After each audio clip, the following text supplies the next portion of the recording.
next time you meet me in Gate City. Oh, Cody Pope. I know Cody Pope.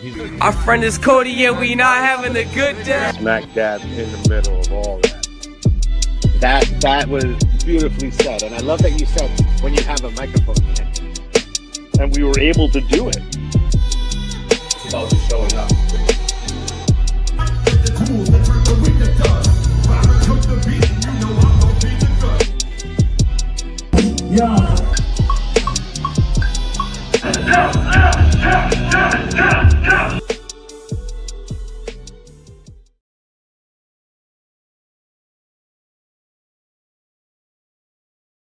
Yo, what up, world? Oh, give me a second here. Check. Shout out to Ryan being the first one in the building tonight. I'm having a little internet issue again here. Hopefully you guys can hear me. Let me know if it sounds okay in the chat. Shout out to everybody that's rocking with us tonight. We got a fun one. Ryan said, let's go. That's right. You see how much we're sweating? So let me tell you a little story about why I'm sweating so much before we start tonight's show. So my guest for tonight, my brother Danny Dymez, him and I just went all downtown Nashua putting up posters for this show that we got on August 22nd. And we're going to be talking about that a lot tonight. But if you just see us sweating and being gross, that's why. We were literally out there in 100-degree weather, hanging up posters and all sorts of craziness. So yeah, fun tonight. We got some cool stuff to talk about. Shout out to everybody that's here. Ryan said your sound is great. Thank you. I was concerned because Ryan, you know, you've been here, so I have the show up on the main monitor as well as my front monitor, and my front monitor just totally started skipping like crazy. So I was pretty scared that we were running into the issues that we ran into last week.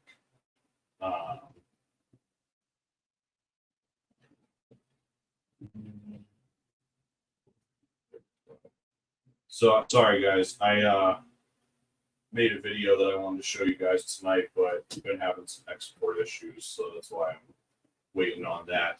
Shout out to my brother Ben in the chat. He said, looks clear on my end. Thank you. Appreciate that, bro. Shout out to Coach Ben from Nashua Skateboarding Camp. Ben was on one of my earliest episodes of the podcast when I was still figuring out what I was doing. And we had a great episode. Shout out to my brother Ben. Much love. I mean, peaks and valleys, but we will. That's right, Ryan. Absolutely. All right. Let's get into some of our cool shit that we got going on for the week. All right. My video's coming through. Thank goodness. So I'll talk about movie of the week first. I know I skipped out on you guys for movie of the week. And I got to be honest, I was hoping that I was going to have a better I was hoping I was going to have a better movie of the week to present you guys this week. But I don't, man. But I'm going to talk about it anyways because I don't want to shortchange you guys. So let me talk about that. Chekhov's cat, my brother, thank you for being here. Thank you to everybody that's in here tonight. I love this. We got a great crowd. You guys will have to let me know if any of you guys have watched this or seen it. It's a newer movie. So it's called Until Dawn. Let me pull this up, see if you guys can. Let's go. Did you like it? So I played the game. That's Danny on the line. I played the game. So I have the gamer in me and the movie fan in me. If the movie was based, okay. Let's hold on. All right. I'm just gonna bring in my guest for the night since he's. I hate to jump in on you like this. So this is a little unorthodox of an episode. Danny is a creative partner and a good friend of mine. We've been working on some projects together that you guys are going to learn about soon. And so since we were working on stuff and he travels to come here and work, I was like, hey, you should come on the podcast. We'll talk about what we're doing. We'll talk about your photography, all sorts of stuff. So usually I would go through my segments and then I would bring him in. He's seen the show a bunch. You guys have seen the show a bunch. Let's just give it up right now and drop all your applause and show love to my brother, Danny Guy from Dymez Productions. Danny, what's really good? Thank you, brother. Thank you for having me. I appreciate it. Very excited to be here tonight. Hell yeah, hell yeah. All right, we got you looking crisp up on the monitor. Oh, Jess is in the chat. She said the game was so great. All right, so once again, nobody answering my question. Did anybody watch this movie? Yes. You did? Ironically, Jess watched it with me too. All right, so I hope you guys still want to be friends after this. I gave the Until Dawn movie 1.5 stars. As a movie? As a movie. Agreed. Okay. So what I wrote in my letterboxd review, I'll surmise it a bit. Rob Chekhov's cat said, "Haven't caught it yet. You're not missing anything at all, my brother. Wait for the DVD. Wait for it to or be free on end up TV. in a landfill." Yeah. 1.5 stars. I was excited about it too. So I haven't played the games, but I knew that it was a PlayStation franchise, and I'm a big PlayStation supporter. So when I saw that, I was like, "Oh, okay, this is dope." So basically, it's a direct from Sony game. So Yeah. it's a Sony actually game. So when it obviously came out on Sony Pictures, my expectations were probably higher than what they should have been, which might have hurt my, per se, review of it. But there are aspects from the game that were definitely not in the movie that I felt were key for the movie. So maybe having played the game, you could tell me if my review is kind of on point. So what I said was like, my fiance was scrolling Netflix and she put on the trailer for this. When I watched the trailer, I saw that it was it had like the PlayStation involvement. So I was like really intrigued, and we decided to put it on. She fell asleep within minutes. The person who picked the movie, I decided that I needed to see this thing through, and I was so bored. I was picking up my phone, scrolling. I was opening my laptop. I could not pay attention to this movie. It was so boring. I just kept getting so confused on why certain things were happening. And then on top of it, there was like dialogue interactions that were just like some of the most corny pieces of dialogue ever. Oh, thank you, Jay. Yeah. Appreciate you. We finally got engaged right around Christmas time. So I'm very fortunate that she held out for me. And hopefully, fingers crossed, if life goes good, we'll actually get married next year. We'll see. But thank you. I know you saw us right from the very beginning, and so it's cool to have our friends like been able to have us see this through. So despite the fact that it was based on a game, I was excited about it. Thought it was going to be dope. Turned out to be super confusing. Dialogue sucked, and my final thought was basically like, I wondered if I had played the game, if I would have understood and enjoyed it more. And that's kind of where I left it off, because I was just like, it was one of those rare times where it was like, man, I just lost like 2 hours of my life.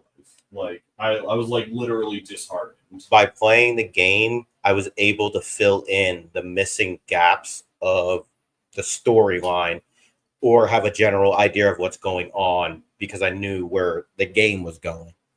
Does that make sense? Because it was like, okay, I know this happens in the game. I know this is happening, or like this part should be going on, or this should be happening.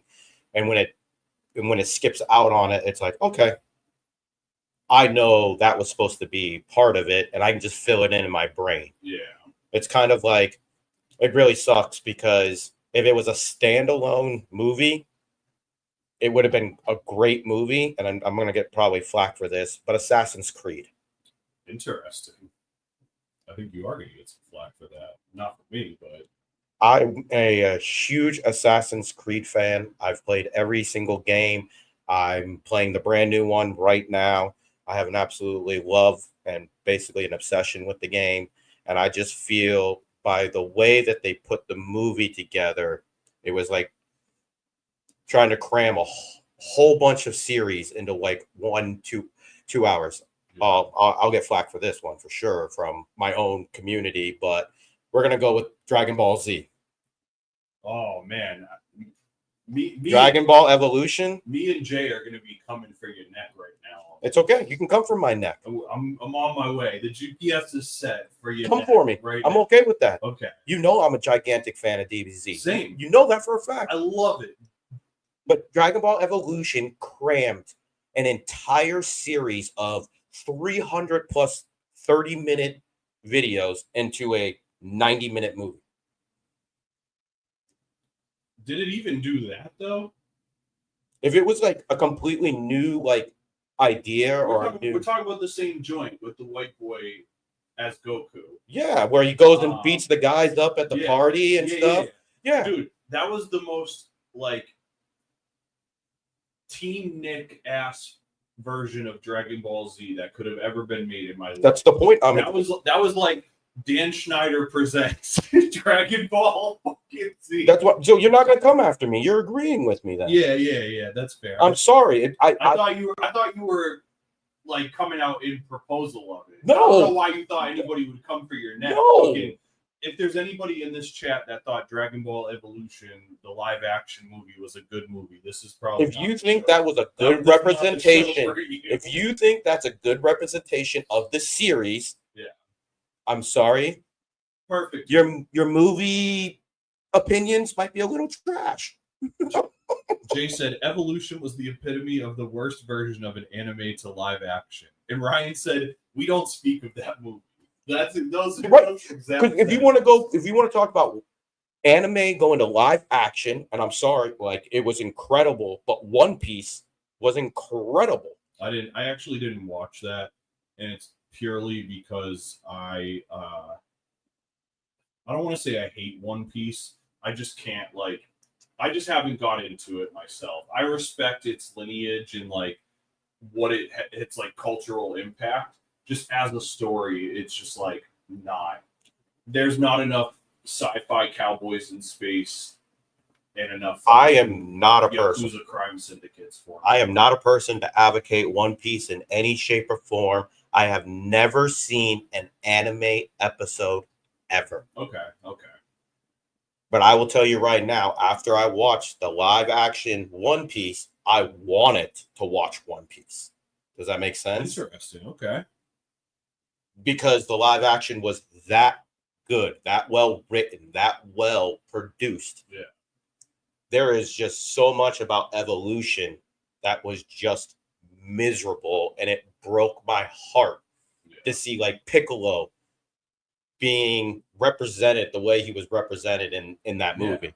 I just to be fair, I haven't watched the Attack on Titan adaptations, so those could very well be tolerable.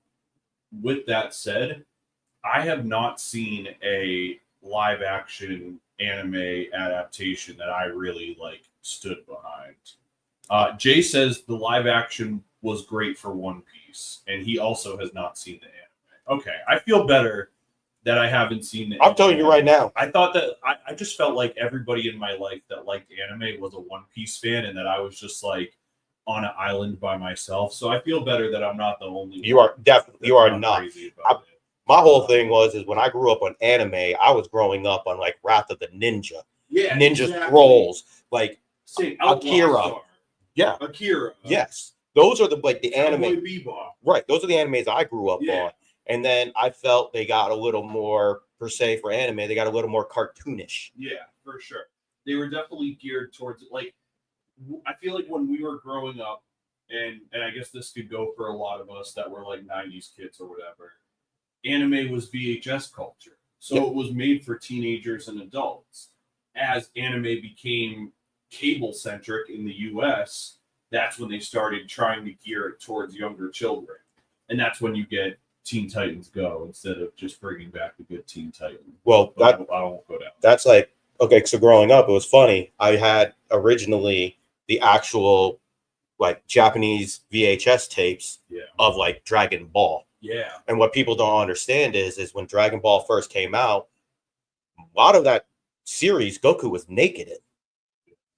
And when it was brought to the US, they had to like redraw things to like cover up certain things. So there was like flowers that weren't in the Japanese version that were drawn in to cover up, like parts and stuff like that were. To be fair, at that time in North American culture, nobody in society knew the anatomy of a human male, and so we had no idea that anybody had a penis, honestly. So they couldn't show that. Right.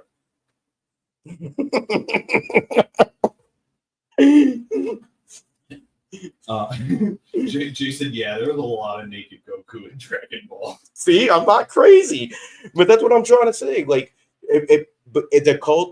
the story kind of changed in translation from coming over. The drawing, the animation changed in culture, but then as we developed, over the years, I just felt like I said, we got a little more cartoonish. Ryan said, Roshi's frothy mug of water. That is so true. But think about it. Master Roshi spent his entire time talking about nothing but nudie magazines the entire time. Yeah, you're not wrong. That's all he cared about was his nudie magazines. Like, you would almost think that Master Roshi was the original Billy Madison. That's a wild take, but I'm not hating on it. He'd lounge around the water all day with his sea turtle, waiting for the nudie magazines to come every single month. Panties! I'm just saying. The only difference is he doesn't get the girl at the end of the movie. For real. Oh, okay. I'm keep talking about it in the chat. I have to wrap up movie of the week segment so that we can get to our other segments.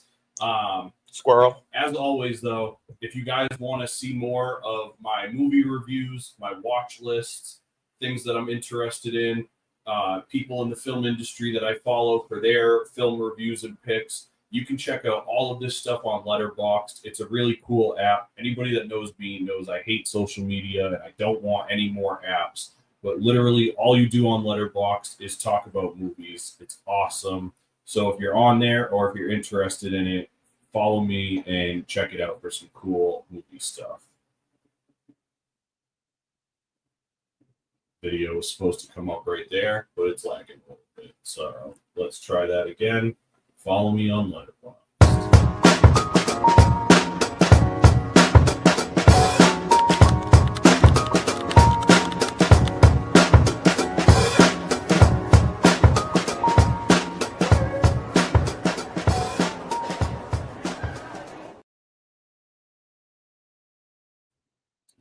Yeah. Here we go. So we could have done a whole podcast just on that. So that's why I'm down to go back to it. But I didn't want to neglect my music of the week choice because I was actually happy about music of the week. Okay. So yeah. So the movie After Dark or Under Dark or whatever the fuck it's called. Until Dawn. Until Dawn. There we go. That's how bad it was. That didn't make the cut. Yes. So happy I finally joined Letterboxd. It really is so much fun. You just find interesting people on there. You find it's really cool. I discover a lot of stuff that I wouldn't have come across otherwise. And Jess said, Until Dawn. We're not Until Dawn anymore.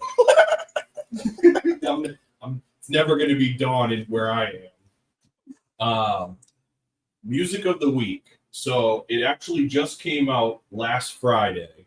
And if you are a hip hop fan, it has been incredibly long awaited for these two artists to collaborate. Two icons, two legends of hip hop, and they came through in the best way possible. DJ Premier and Rock Marciano, The Coldest Profession, new 8-song EP, all DJ Premier production, obviously, all Rock Marciano on the bars. And man, this is just such a smooth record. it's the perfect combination.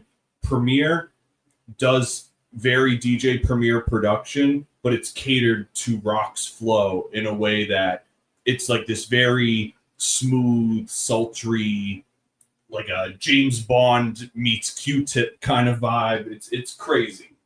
It's 8 songs, so it's like it leaves you wishing that there was more, but there's some really, really notable joints on here too. Rock is bringing all the wordplay, and I'm just really hoping that they do some sort of physical for this, because this is like perfect riding around music, perfect mobbing out in your car, perfect blunt ride music, all that kind of shit. So make sure you guys check out It's the Coldest Profession by Rock Marciano and DJ Premier, available on all streaming platforms now.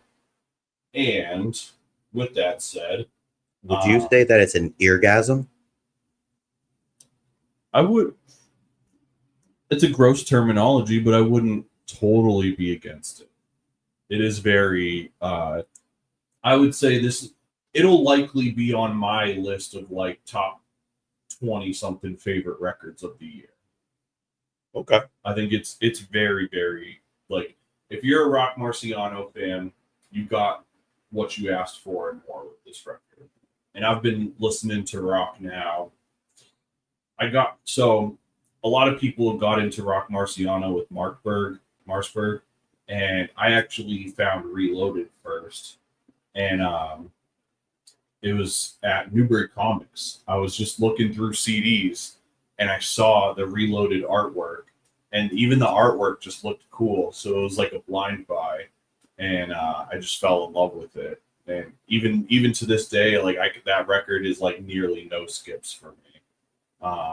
Just so Rock. If you're not familiar with Rock Marciano, and it sounds like I'm just like praising a random rapper, I implore you to like do your research, listen through his catalog, explore the wordplay.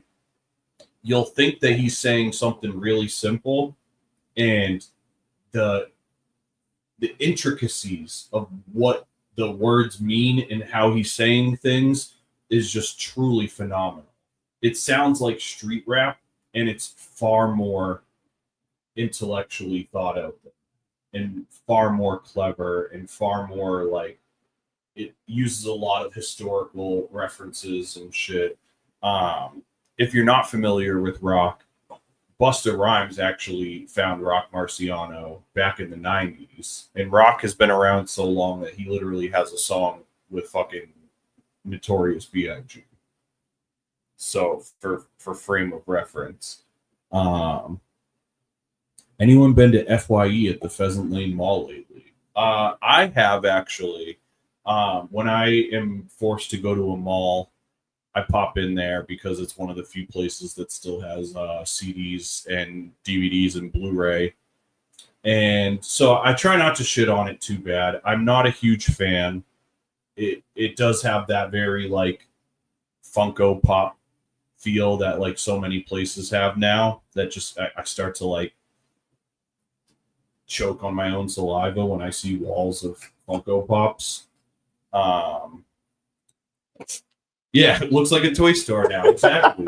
You just go and like fucking. It feels like even Newbury Comics is the same way. You walk in and it's like there's like 4 collectors vinyl from some fucking Taylor Swift thing, and then a bunch of manga that just got printed yesterday, and a bunch of fucking pop toy Funko toys or whatever. It's just like and hundreds and hundreds of board games. Yeah. Give me a fucking Toys R Us and a Newbury Comics and let them be separate.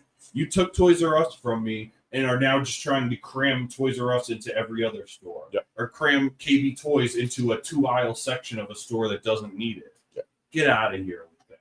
I have some Funko Pops too. Like I'm like I thought they were like conceptually it was cool. And I've seen certain ones that I'm like, or I've gotten them as a gift before, like a good friend of mine that actually like was podcasting with me years ago got me Spike from Cowboy Bebop, speaking of anime. So like I'm not like a hater on like the art of it. I just hate the culture of it. It's just like it's just so blech.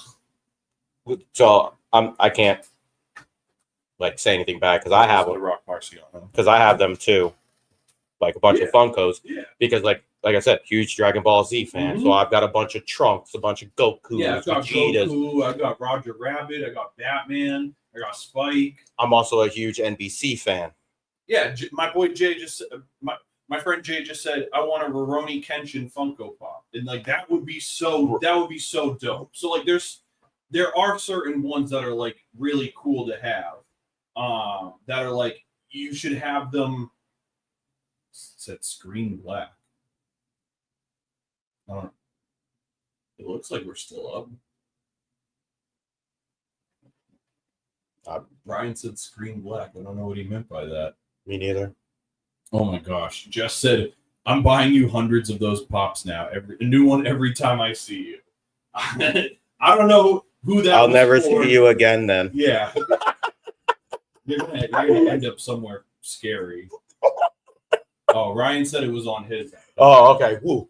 Ryan, you can't scare me like that. I've had too many. Ooh. In 36 episodes, the number of technical difficulties I've had on this show, I can't take it. My emotional soul can't take any more technical difficulties. God damn it. But like I said, I'm a huge NBC fan. Nightmare Before Christmas. Yeah. So like a couple times, somebody's gotten me like a nightmare, like an Oogie Boogie, or a Jack, or like because my favorite, is Zero, the dog. And so like I have a Zero, Funko and like things like that. But those to me are like memorabilia. Those are collector's items. Well, they're indicative of your taste. Right. You're not like there's weirdos that like collect every pop toy and they have like walls of them in their house. And it's like when you start having them when you start having characters that you don't even care about or even know. Yeah. Right. Yeah. That's. Oh, dude, nobody even corrected us. I was hoping you guys were gonna. I just spotted this now, so let me fix this. You didn't even notice either, so. What's that? This doesn't matter, does it? No. I just made sure you're no longer Steve. It said follow Steve. Steve. Shout out to my homie Steve. Steve was on the podcast with me 2 weeks ago. Oh, you know what's funny? I actually saw that up there, and I just didn't know what it was. I just left it alone. I just always have to I have to manually edit the headline and subheader, and I can't do it until we're both in the show. Oh, okay. Yeah, I wasn't worried about it. You had at Dymez Productions right beside it. I'm good. Yeah, and you know what? Follow Steve anyways. Yeah, Steve's great. Shout out to Steve. Yeah. I don't know who you are, but shout out. Follow Steve for me. We're going to have Steve back on the show. Oh, okay. I see it. You are freezing a little bit. Oh, it's on my computer. Whatever. Yeah, Steve is the man. So I've been friends with Steve for a long time, since like high school. And he's like one of the most like religious hip hop heads that I know. But he strictly as a fan. He ain't trying to rap or do no fuck shit. He just loves the culture of hip hop so much. And I've been telling him for years that he should have a podcast, and we just never got to it. So I brought him on as a guest, and we did a Media Monday where we were just talking about like new releases, like the Clips album that just came out and like stuff like that.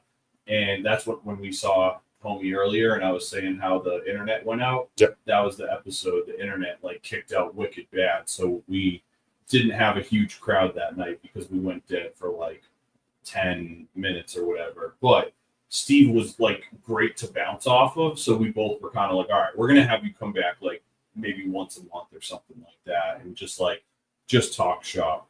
I love this comment from Ryan. He said, I would much rather mass collect Gundam than Funko. Those are much cooler. Absolutely. Oh, shout out to everybody. I love you, Ryan. Yeah. Shout out to everybody that was at their local comic book store buying Gundam model pieces and putting them together on a Sunday afternoon.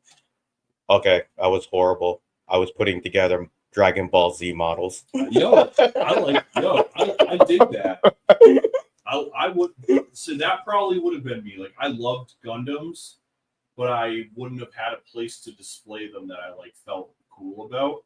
But like, I would have made a Dragon Ball Z fucking model and had that on display for sure. It's all about like your setting in your house, I suppose. And like so much of my shit is like movies and shit like that. That like. So how ridiculous your Batman collection is?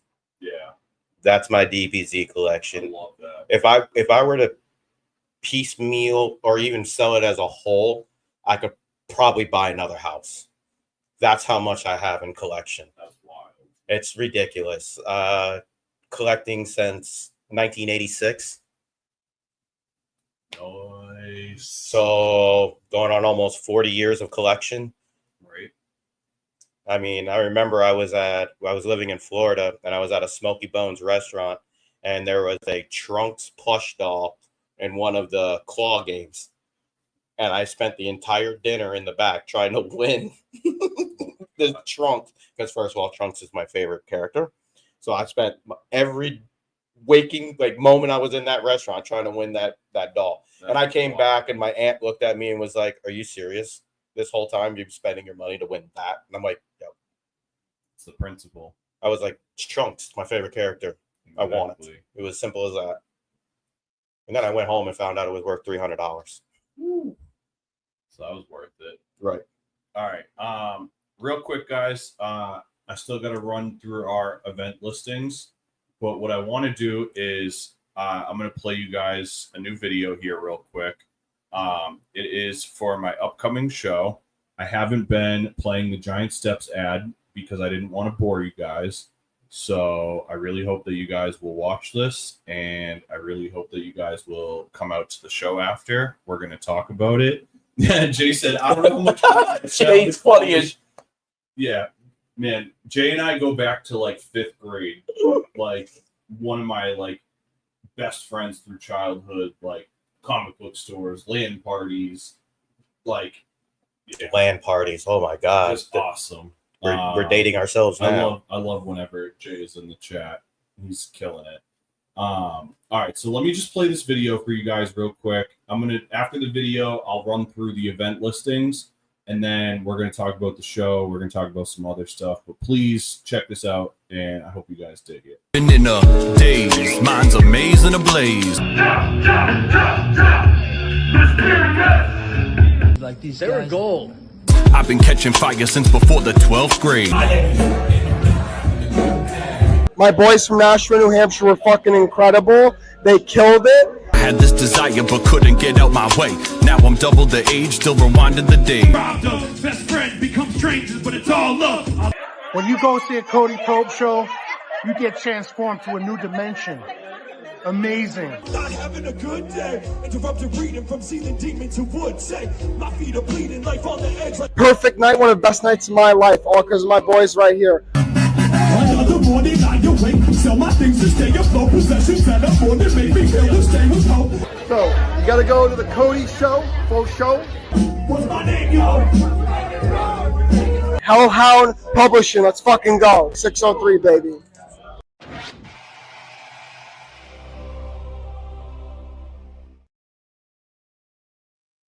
Thank you guys for checking that out. I hope you dig that. So like I was saying in that, August 22nd is going to be my first solo show in 3 years.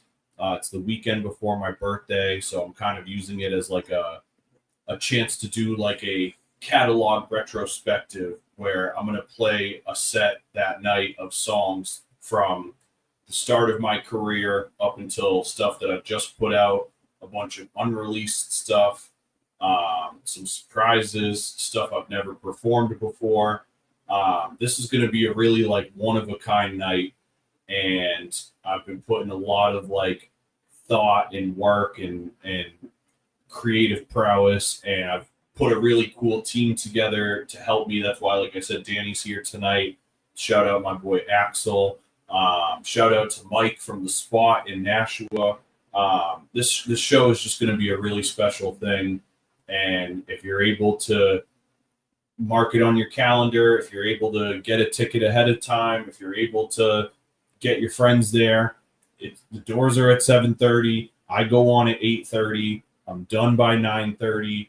We hang out until 10:30, and then we can go eat, drink, hang out, whatever. I would just love to have you guys there.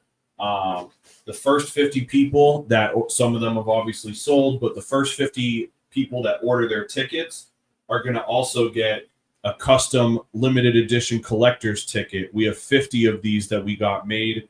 They're going to be hand numbered and signed as well. And your pre-sale tickets are $10 versus paying $20 at the door. The date is Friday, August 22nd. It's right on Main Street. So if you're familiar with Joanne's Kitchen, the spot is a brand new lounge that just opened up, and it's right next door to Joanne's Kitchen. It's an all-ages event. It's an alcohol-free lounge. So bring your friends, bring your family, bring your kids, whoever. It's just me performing, so it's not going to be some thing where you're waiting around until 11, 12 o'clock to see me perform. It's like you show up, we hang out, I'm doing this set, I'm leaving my heart on the floor, and then we're all going to have sweaty hugs and hang out and have a good time. So August 22nd, shout out to Jill. What's up, Jill? Jill, I hope we see you at the spot on Friday, August 22nd. You can get tickets now by going to cody-pope.com if I don't throw all the tickets on the floor. I'm going to throw the link in the chat right now, too. Like I said, if you guys want to get tickets ahead of time, tickets are only $10 up until the day of the show. Shout out to Megan. What's up, Megan? What up, Jill? And yeah, let's wrap and roll. So let me throw some music on real quick, and then I'm going to run through our event listings, and then we are going to get into some shit. I mean, we've already been getting into some shit, really. You guys have been great tonight. Where's all my music stuff? I know you said it already, but Jay, just in case, the 22nd. That's right. 22nd. You just asked what the date was again. What's the date? I missed it, so I just wanted to shout it out real quick. Hell yeah. August 22nd. It's a Friday night. Straight up. What we got here? Somebody popping. Oh. No problem, Jay. My pleasure, man. Absolutely. All right. So I'm going to run through some other event listings real quick, like we always do, just so you know. So the doors open at 7:30, and then I go on at 8:30. So it's going to be like very direct. I'll go on. Doors open at 7:30. I'll go on at 8:30. Shout out to Katie. What's up, Katie? I hope you can make it out to the show Friday, August 22nd, right here in downtown Nashua at the spot. All ages, alcohol free, celebrating entering the 36th chamber with your boy Cody Pope.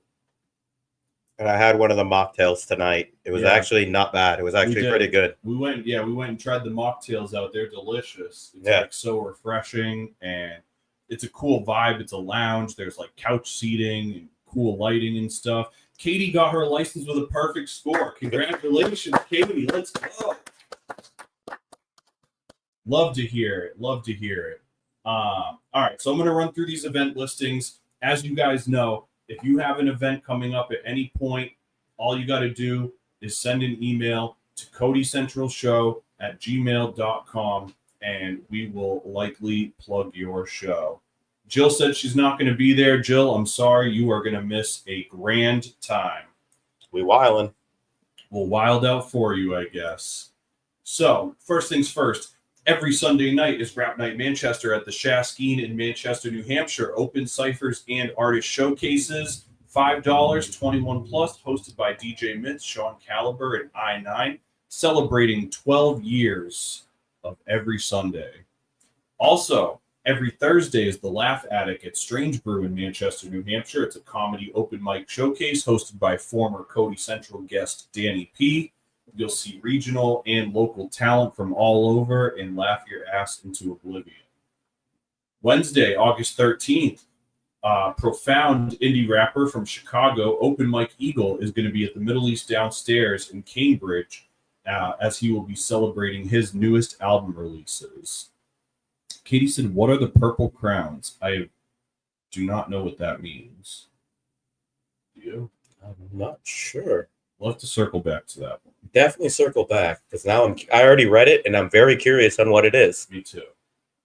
Friday, August 15th, The Last Showgirl will be screening at the Owl Theater at Middlesex University in Lowell, Massachusetts. Shout out to my brother John, who was on the show a couple weeks back, running the Owl Theater at Middlesex University. So if you caught that episode, you know that we're trying to get support for more movie screenings there.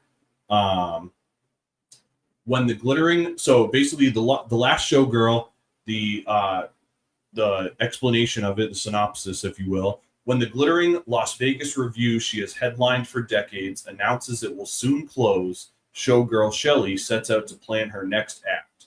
Reconciling the decisions she's made, Shelley decides to repair her complicated relationship with her daughter. So that is going to be The Last Showgirl. That's going to be screening at the Owl Theater at Middlesex University in Lowell. You can get $5 tickets online right now at middlesex.edu/campus/Owl Theater. Jill said her birthday's August 27th. My birthday's August 25th. Shout out to Virgo Nation. Ironically, I'm a Virgo, but I'm in September. So if you caught the episode with John, make sure you check out The Last Showgirl screening.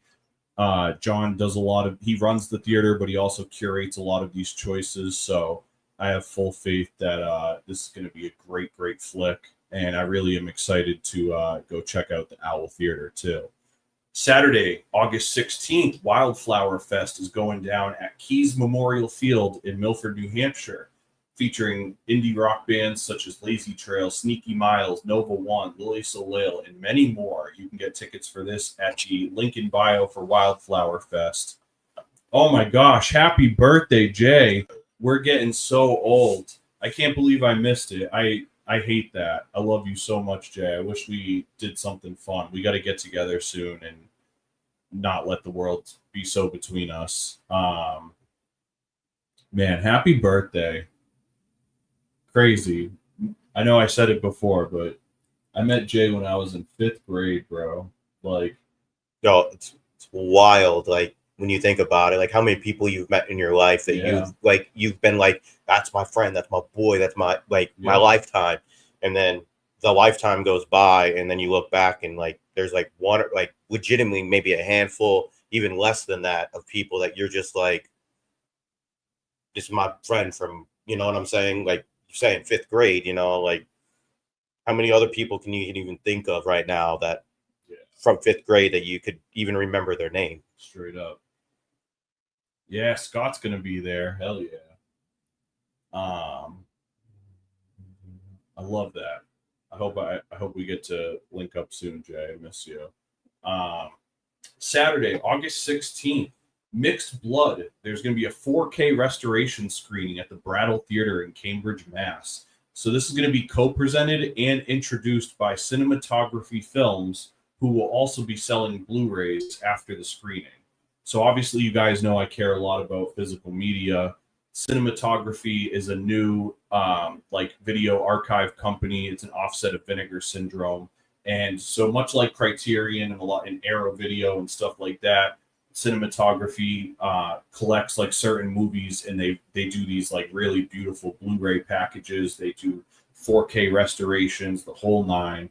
And so the first one that they have coming up soon is going to be a 4K restoration of the movie Mixed Blood, which I honestly am going to try and pull up to this, I think. When is it? August 16th.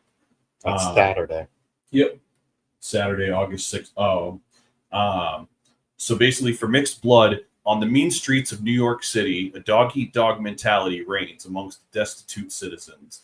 In one of the many abandoned buildings in the neighborhood of Alphabet City, lives the Brazilian Rita La Punta, along with her delinquent son, Tiago, and a gang of Hispanic teens charged with selling heroin and cocaine. When Rita and her young gang members get involved in a minor turf war, the violence escalates out of control, touching everyone and sparing no one. And so it's just like, I love those like 80s and 90s crime films. Like, there was just a lot less, it was just more about the reality of the situation. Do you ever see the movie Blood In, Blood Out? Oh yeah, that's like one of my like street gang like favorite movies of like one of the guys from that does like he like pops up at conventions and shit, and he came to Nashua like recently. Damn, that would have been real cool. For real. Saturday, August 16th and Sunday, August 17th, legendary heavy Southern music icons Crowbar and I Hate God joined together for a tour that fans have craved for years from the Titans of Low Tune. Saturday, August 16th, sees the historic tour hit Portland, Maine for not one, but 2 shows, as the first one sold out. And then the next night, we'll see the tour at Brighton Music Hall in Ulston, Massachusetts. Also on Sunday, August 17th, speaking of cinematography, there's going to be a Vinegar Syndrome cinematography pop-up shop at the VU in Jamaica Plains. Justin Laliberty of cinematography is going to be there. He's going to be set up slinging Blu-rays, DVDs, merchandise, and all sorts of stuff. They're going to be there from 12 to 3 before their event later that night at the Brattle, which later that night is the 4K restoration of Jade from director William Friedkin, who a lot of you guys will know from The Exorcist. So they're going to be screening the 4K restoration of Jade at the Brattle Theater that night after the pop-up shop. Once again, co-presented and introduced by Cinematography Films, who will also be selling Blu-rays after the screening. I've actually seen Jade. It's a crazy movie. It's like an old 90s. It's like a movie from the 90s that has fucking Linda Fiorentino from Dogma. Yep. And David Caruso. So check this out, right? When a prominent art dealer is found murdered, the man's death leads to an intriguing investigation steeped in sex, corruption, and crime. District Attorney David Corelli gets assigned to the case and discovers that a key suspect is his ex-lover, a beautiful psychologist who has settled down with his old friend and peer, Matt. As Corelli gets deeper into the case, he uncovers dark secrets with far-reaching implications. Why do I feel like I might have seen this? There's a very good chance. I feel like I've seen this, but have you ever seen so much like movies or listen to so much music or whatever that like it just at some point it just all kind of just blends in, and then like you're just like, I don't know, but then you put the movie on and you get like 3 minutes into it and you just go, yep. This is the kind of stuff I love as like a movie fan, where it's like I love Criterion. Criterion is like phenomenal at doing restorations and physical media packaging and stuff like that. Like I will always love Criterion. But the fact that they're doing the restoration, preparing the physical release of it, and doing a theatrical screening of it, where right after the screening, you can then buy the physical before you go home. Well, that is like the dream movie scenario as like a movie fan. Well, you already know how I feel about physical. Exactly. Because I'm the one that's like, we need CDs, we need hard copies of stuff, because that's me. If you need a CD, by the way, you can purchase remaining copies of Giant Steps in Gate City, available now on hellhoundpublishing.com. See how I set that up right there? Thursday, August 21st, 1980s, Portsmouth, New Hampshire, punk rock natives The Queers embark upon a stop in historic Lowell, Mass. At Taffeta Music Hall. Friday, August 22nd, as we just mentioned, your boy, Cody Pope, live at the Spot in Nashua, New Hampshire. It's my first solo show in 3 years, where I'll be doing a catalog retrospective set at an all-ages venue in celebration of my 36th birthday. Tickets are now available at www.codypope.com. First 50 tickets are going to include a signed and numbered physical collector's ticket from the show. Also that day, Friday, August 22nd, iconic Massachusetts rock and metal hybrid Cave-In celebrates 25 years of their album Jupiter with a full album performance at Sinclair. Saturday, August 23rd and Sunday, August 24th, previous Cody Central show guests, the New Hampshire Newts, the Sandlot baseball team, are going to be playing back-to-back games Saturday and Sunday at the Ameren Field in New Haven, Connecticut. Tuesday, August 26th, is the Berkshire's Music Mixer at Muse in Housatonic, Massachusetts, hosted by MC Jackson Whalen, and the After Hours Creative Dining Experiences group. This event is built to bring the local music community together to connect, eat, jam, and create. Friday, August 29th, American industrial legends 9 Inch Nails embark upon a huge tour that stops at the TD Garden for the first time in a number of years. Saturday, August 30th is Hardcore Flea Volume 4 at Ralph's in Worcester, Massachusetts. Monday, September 1st, late 90s LA indie rock band Rilo Kiley returns to the stage at Look Park in Northampton, Mass. After a number of years away.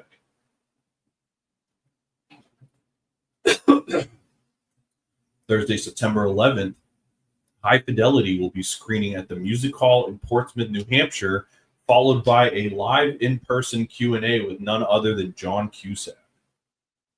Sunday, September 14th, Cody Pope and the Keyholders, my live band that I perform with, is going to be at Rap Night Manchester at the Shaskeen in Manchester, New Hampshire.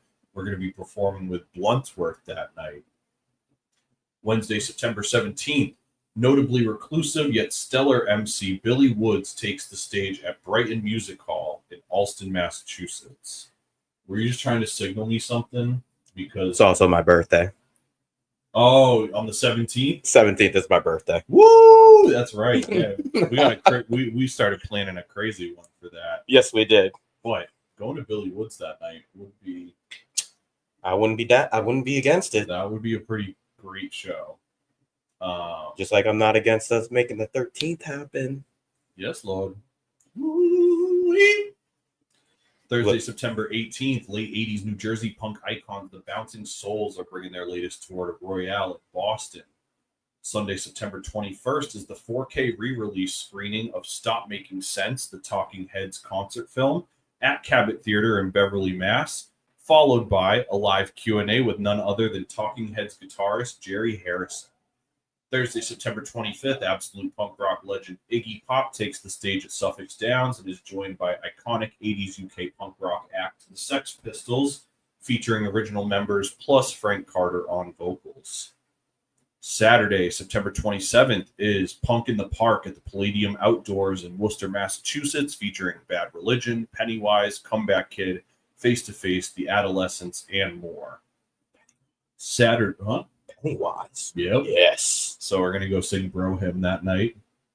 Actually, I won't be able to go to that, unfortunately, unless it's during the day. So I have a show that night too.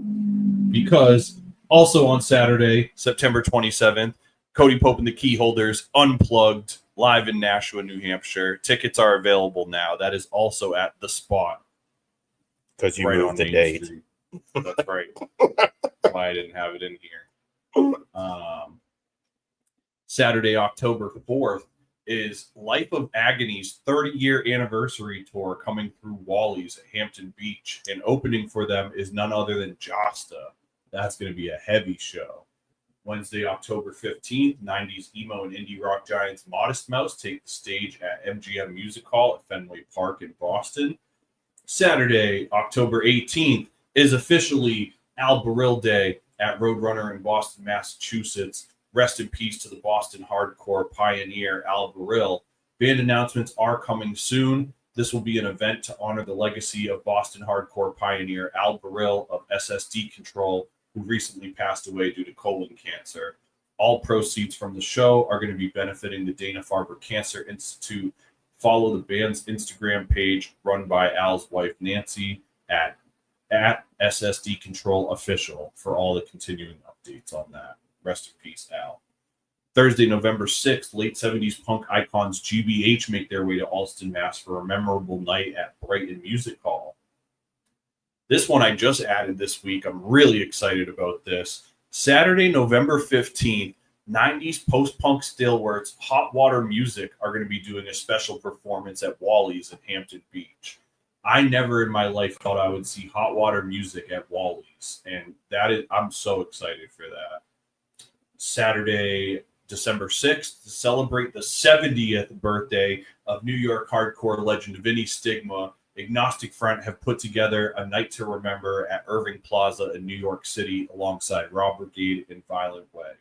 Can you believe Vinny Stigma from the iconic Agnostic Front is 70 years old and they're still touring and still playing shows and still putting out new records? And Agnostic Front is still one of the hardest bands ever. Fucking oi. And lastly, Saturday, December 13th is Blissmas 25 at Buffalo Riverworks in Buffalo, New York. This is the crazy yearly festival that was formerly the Every Time I Die holiday show. This year's lineup features Glassjaw, Saves the Day, Terror, Onyx, Haywire, so many more. It's going to be insane. Tickets are on sale now at blissmas.co. As always, send your event listings for consideration to codycentralshow@gmail.com. And I will be totally transparent with you guys. So you guys know I do this show run every week. I have received one email in the entire 36 episodes I've done this show. One person has ever sent me an email to have something plugged in the event listings. And that was my boy John that we were talking about earlier, who runs the Owl Theater at Middlesex University. He hit me up to plug that. And that's when I was like, why don't you come on the show?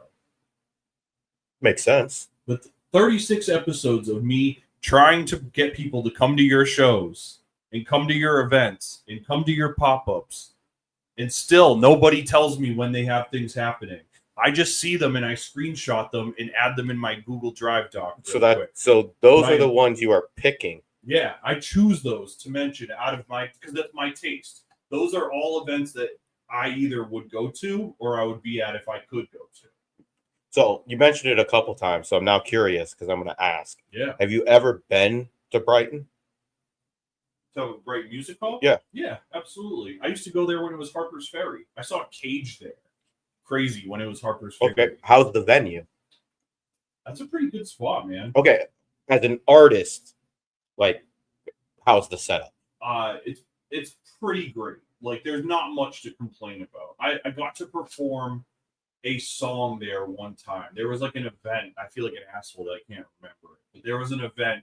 It was like a compilation thing, and I was like a part of it briefly. So I got to go up and perform like a couple songs.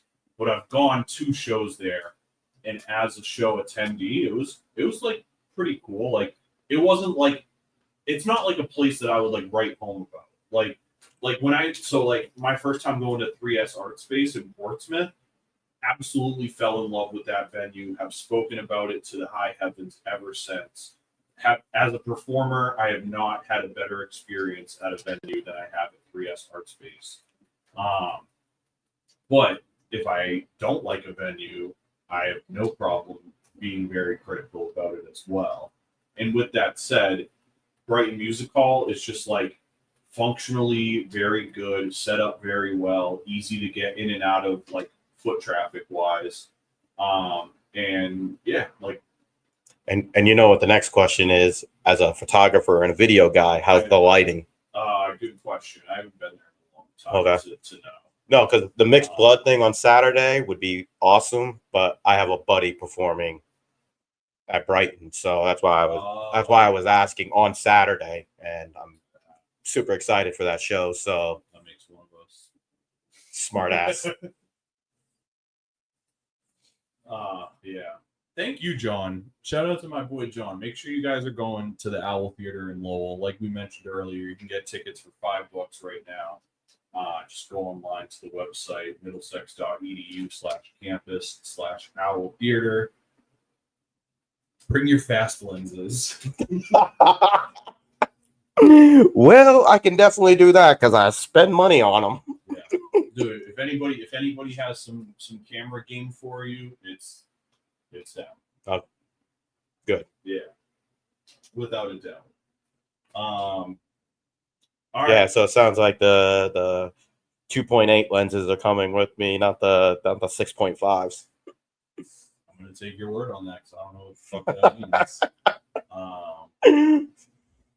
So the show got really off time wise, but I meant to do this when I would have introed you for the show, I would have brought this up as well.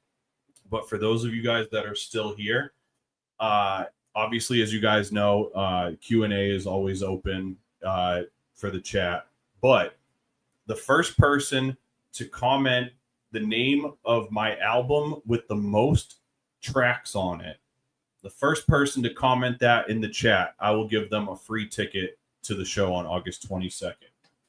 Which album of mine has the most tracks on it?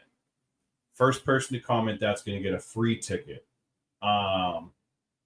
Let's jump into it. I should have done this at the top of the show too. I'm off. It's my fault. It's my fault, dude. It's my fault. I know it is. Today's date is Monday, August 11th. On this day in 1973, DJ Kool Herc held the very first DJ party, which would come to set off what we know as today as hip hop. Happy birthday, hip hop. Without this day in history, the culture that so many of us love, the art form that so many of us love, none of this would exist without DJ Kool Herc setting off the party on Sedgwick Avenue in New York City and changing the entire course of music as we know it. And so, first things first, happy birthday, hip hop. Giant steps at 18.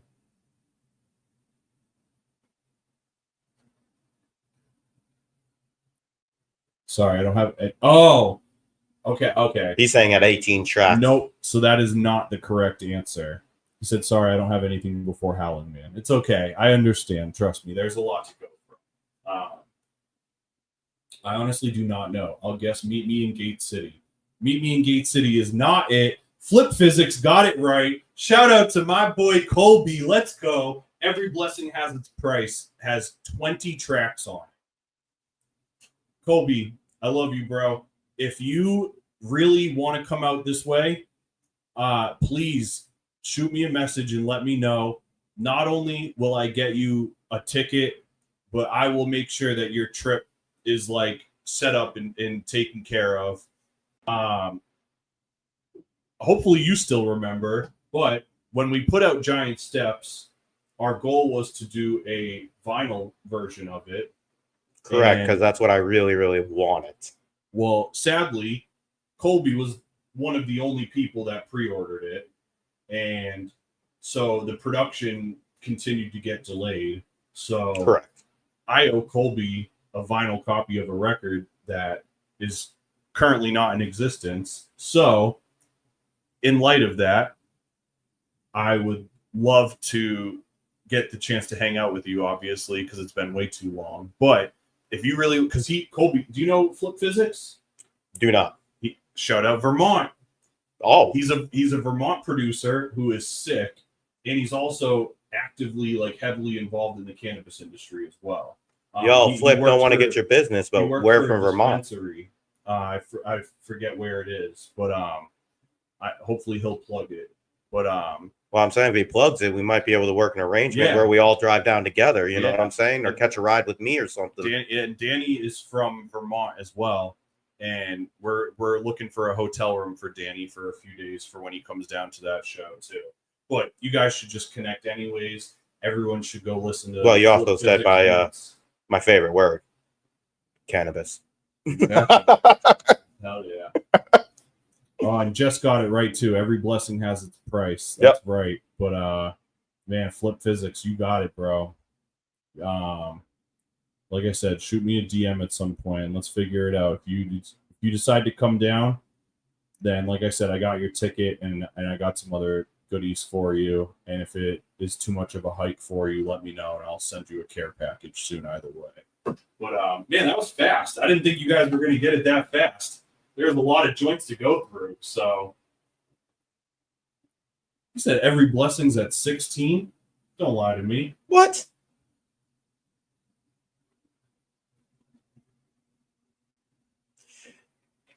That can't be. Yo, he just called you out on your own records. That would be too crazy. 20 songs. 20 songs, an hour and 9. Oh, 16 years. 11. Sorry. Give John the tickets. I won't be able to make it. And I cheated and looked on Spotify. That's smart, though. I was expecting somebody to do that. All right. Well, Jess got the answer. Jess got the answer too, and I'm willing to bet she went on Spotify too. Hey, there's nothing wrong with using resources. Yeah, there ain't nothing wrong. I just said get the answer. I didn't say you had to know it off the top of your head. Only if you know the answer off the top of the dome do you get to win this ticket. Colby, I'm sending you a care package. I already have your address, so I'm going to send you a bunch of cool shit. I got some new hats and shirts and stuff coming. I got some CDs and cool shit that I'm going to send you anyways until we get those fucking records. And see, just admitted she did the same thing. Yeah. See, Ryan was sifting through actual albums. Like a media collector. Man, well played, guys. I like that. I'm going to start doing shit more. Oh. Oof. I think I just... Oh, okay. The shop is Garcia's Cannabis Collective in Burlington, Vermont. Okay. Hell yeah. No, I know the shop because like I'm in Burlington because like higher ground and stuff like that, so I'm up that way. Man, you know what's funny too? Oh, I'm so glad you're here, Colby. Don't go away right now because the next thing in my notes, dude, I want to get your thoughts on this too. So now I'm curious. One of the things that we do in our chat a lot is fight chat. Okay. He's a diehard fight fan as well. And so he followed so the reason I say that is because I'm sure a lot of you guys in the chat, like, you like UFC or you like MMA or you like boxing and you think fighting is cool and you're down to check it out once in a while and da-da-da-da-da. And that's dope. But then there's people like me and Colby and Danny and some of my other homies who are just like, our heads are tweaked a little bit too deep into it. And that's why you guys seldom ever see me on a Saturday. No, but today the UFC just signed it was like a $6 or $7 billion deal with Paramount Plus to be the new streaming platform for 2026 for 7 years. And part of that is that there will no longer be pay-per-views. I have Paramount Plus in my house, so it's like hard for me to be like disgruntled, but I love the idea of not having pay-per-views. If I have to pay for a streaming platform, but I can get broadcast quality pay-per-views for free, I'm stoked. I am stoked about it. I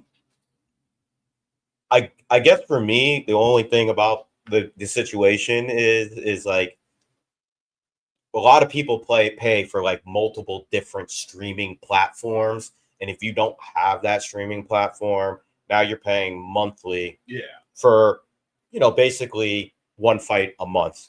But if it's gonna have also all of the fight nights on top, and this is a big deal to me because no matter how many seasons there are and how many they're going to be, I am always going to be a tough fan.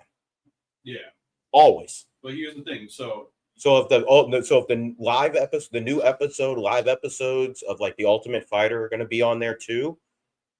Why wouldn't they be? All of this shit was on ESPN Plus, Right, that's what I'm saying. As long as they're going to bring everything over, I will pay for Paramount Plus. I think that's You know what I'm saying? I just don't want to have to like get something here, something there. Yeah, but it's like I can't afford the pay-per-views. Oh, I agree. I can't spend like $80 a month on a fight that hopefully I stay up until 1 o'clock in the morning to finish watching. Or $80 for trash. Exactly. That's a whole other thing. But that's the risk you take with those. But that's why I'm excited about it personally. I'm excited to see it roll out and how it goes from there. You know what I'm saying? So like once again, you think of it not from like a bootlegger's perspective as much as a layman's person's perspective. All right, Colby just said it perfectly. He goes, I already pay $80 to $90 a year for ESPN Plus, then $90 for every pay-per-view on top of that. $12.99 a month sounds delightful.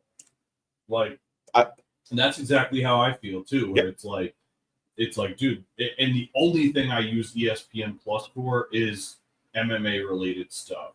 And I say MMA related stuff, but I don't really watch a lot of PFL. So it's really for UFC. Okay. So now I can eliminate an entire streaming platform As where Paramount Plus, you're like, yeah, you might have to add it if you don't already have it, but Paramount Plus also has an entire catalog of other shit to watch. Versus ESPN Plus, it's like, do you want to watch a women's tennis match after your fight? Do you want to watch Daniel Cormier talk to a football player? Like, just dumb shit, you know? I definitely agree with that due to the fact that, like, I did have Paramount Plus for quite some time. Yeah. And there were shows like CBS, because Paramount's basically a lot of CBS-based shows, like, that I really enjoyed. And there are some original series that I really enjoyed, like Landman. Yeah. Was really great. A couple of others. So I could see paying for it. My only question is with a $7 billion deal, is the price of Paramount going to go up? I don't know, but UFC and Beavis and Butthead all in one place. I think that's worth all. Oh, okay, Flip. I can't argue with that's that. Like worth all the money. Yeah, I can't argue with that. And he also said every fight will be on Paramount Plus, and some events will also be on CBS. Yeah, we talked about the CBS thing. Probably a lot of the lower like fight nights will probably be on CBS, I would think. I don't really think any of the per se big fights are going to be on CBS in any way. But dude, and wild thought, but hear me out. Now, so if you've come to a Cody Pope show before, if I booked it, chances are you probably saw my little wild projector setup that I try to bring, and I usually have like a backdrop or video playing or something like that. If I get booked on a Saturday and UFC is on Paramount Plus, now we could have the fights playing during the show. Then we can't sell tickets to the show. I mean, you're being logistical. You know me. We could, 100%. Yeah. 100%. My set will be done before the main event. We'll just have it running through the prelims. Unless the fight is at the same time as rap, and I might be going on at the same time as the main card. Otherwise. Yeah, that sounds about right. 1:30 in the morning. Yeah. Honestly, if Paramount Plus eventually even doubles in price, it's still far cheaper than now. And I doubt they would ever double it. That's such a valid point. Very valid, considering it's $80 per pay-per-view every month. So very valid. Yeah. I guess also for me, it's like I don't really realize the whole like ESPN aspect because it's bundled with, the Hulu and Disney package. Which, by the way, Hulu is now going by the wayside. All of Hulu's content is going to be folded into Disney Plus. And so Hulu will just no longer exist. Yeah, so you have to watch everything on Disney Plus. And so it's like, cool streaming, long live physical media. Sometimes twice a month for pay-per-views. That's so true. I can think there's at least, especially like in summer, I feel like in like spring, summertime, they'll definitely stack them up. Like, and it's like, yeah, I'm not paying $160 for this shit. Right. That shenanigans. I just think at some point, like pay-per-view is just not going to really exist anymore. It sucks, right? Like, I like the idea of pay-per-view conceptually as somebody who grew up with it, but with the way that we consume stuff now, it's like it's antiquated. Like it's antiquated for most things, except for like I think that like things like concerts and things like that still have a place where it's like, why should a stream like why should I get Amazon Prime to watch the Kendrick Lamar concert? Why couldn't we just buy the fucking pay-per-view for Kendrick Lamar and just see that show? Like certain things like that. I think that I think the pay-per-view model would be cool for it, but I think like sports and shit like that, it's fucking antiquated for how much you need to keep up with it. It's not like, like boxing back in, like boxing before our time, you'd be lucky to have fucking 3 to 6 major fights a year. You know what I mean? Like fights that were pay-per-view worthy fights, it's like, it just like the last like fucking 10, 15 years that it's like, oh, how many fucking events can we do in a month? Like, And it just comes back to that quality over quantity. Well, that's like September 13th, the Canelo fight. That would have been a pay-per-view 15 years ago. Yeah. Now you just get it on Netflix. Yeah. You know what I mean? It's just like, that's what I'm meaning. Like some of the, I forgot about that earlier. I know, that's why I kind of busted you for it. Yeah. I wonder, Mark Shapiro said today, pay-per-view is nothing of the past. What else is even on pay-per-view? Boxing and DirecTV movies. So true. Yeah, exactly. But that's what I'm meaning. Like things that 20 years ago, you would have spent $50, $60. Shoot, we can even go into a whole nother genre, but because I'm a huge fan of it too, but I don't pay pay-per-view anymore for wrestling. Isn't that all on Netflix? So Raw and SmackDown are on Netflix, but the pay-per-views are free on Peacock. Oh, okay. So it's like, I mean, we go back 10 years ago, I was paying $80, $59.99 for my once a month wrestling pay-per-view, $59.99 for my once a month UFC fight, and then on top of it, paying the $120 a month for cable. Yeah. It's just ridiculous. Right. And so like now that I'm thinking about it in that aspect, like, okay, you know what? Even if I had to spend $19.99 a month on Paramount, you're already making it worth it right there alone. You know what I mean? Because even if I just watch the one fight a month, it's cheaper than the pay-per-views would have ever been. Right. Brian said the new world we live in. It's really so true. It's like, we're going to get rid of cable and everyone's going to be able to specially curate what they want. And they're going to only pay for that. Little do we know. Once you add them all up, it's the same price as cable. Exactly. Yeah, UFC and WWE both owned by TKO. Wouldn't be surprised if you see WWE end up there too. Not sure what the Netflix contract is. That's a good point. Yeah. Well, they just signed it, and I know that it started this year with the Netflix. So I would have to assume that it's at least 1 year, if not maybe a 2-year deal. I would have to do more research on it, so I'm not sure. But the other thing too is like, is it a broadcast rights deal or is it a broadcast license deal? Because that's a big determining factor too, where if TKO licenses WWE to Netflix, then they can take it wherever the fuck they want. But if Netflix paid for the broadcast rights, then they're stuck there until the agreement is done. Right. So if they signed a 2-year broadcasting right, they're stuck on Netflix for the next 2 years. Yeah. But like that 2 years will go by fast. Anyway. It's already the first year's already almost over. Like, I mean, but that's the whole thing. But also, it's gonna go wherever the money's going. Yeah, for real. I mean, 10-year contract, but only for Raw, apparently. Wow. That's crazy. Wow.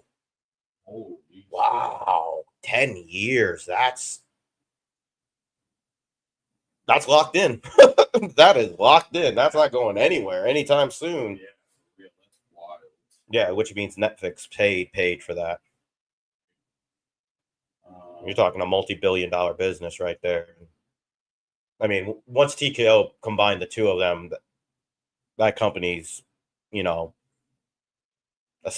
financial assessment just went through the roof, where UFC was already through the roof, and now you just that's insane. Really is so wild. Man, this has been a fun one tonight, guys. Appreciate everybody that's jumped in here. I already think $7 billion is insanity, but yeah, it really is. Absolutely. What I mean, you gotta think about it, dude. Look how long ago the ESPN deal was, and that was $4 billion. I thought $11 billion in 10 years, less than 10 years. Think about how big the UFC's gotten since the start of the ESPN deal. You know what I mean? It's like mainstreamed it more. Exactly. Even with the Conor McGregor era fading out, they probably generated more revenue and more superstars in the last 5-10 years than they ever would have expected to otherwise. Ooh, okay. One thing I'm slightly concerned is stream quality on Paramount Plus for an 8-hour live event. That, yeah, if they're not already doing live stream broadcasts, that's definitely going to be a technical hurdle for sure. I remember I watched I know it was so dumb, but I watched the Mike Tyson. You can say it's dumb all you want. I watched the Mike Tyson versus not Mike Tyson fight, and you wanted to see Mike knock him out. Yeah. Stop lying. That's why you watched it. I absolutely did. We all watched it for the same reason. But man, that streaming quality was horrendous. They crashed to Netflix. Yeah, there were so many times that it would either be frozen or I'd have to like shut the TV off and restart it and get Netflix open again, to the point that I almost like didn't want to finish it. Right. Yeah, and Justin just said it crashed so much. So it's like, yeah. And Jay said everyone wanted to see Mike Tyson knock him out. Absolutely. Yeah. Exactly. Yeah. But Mike wanted to get paid. I know. Here I go. I'm gonna catch flack for that. that was like one of those nights I probably contemplated fucking relapsing. It's like I don't want to live in this world where Mike Tyson takes an L to this fucking butthole. They should have expected the bandwidth. Exactly. Anyone who isn't a buster was rooting for Mike. Amen, dude. Hey, fucking man. I don't know. Buster Douglas might not have been. Well played. Oh man. Oh, the last time I heard Buster, all I can think of is that Fast and Furious line. The Buster became a gearhead. Yeah. You know, it's funny, dude. I've watched Fast and Furious, especially the first one, like a trillion times, right? The only line that I think about from that movie that comes to mind, I'll let you take one guess before I just tell you. What line from the first? Tuna, no crust. Monica! That's all I think about all the time. Is just Ja Rule not touching the other titty. What happened, dog? That's funny.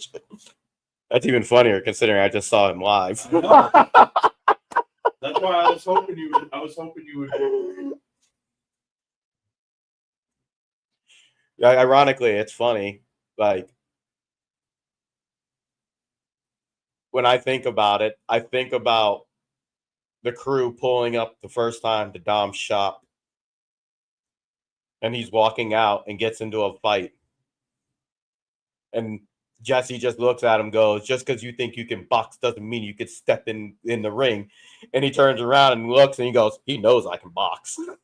Oh no, that's actually when they were at the car meet. And he's like, "He knows I can box." So it's just like, you know, you're trying to start another fight, aren't you? Okay, yo. So my boy said Happy Gilmore 2 review.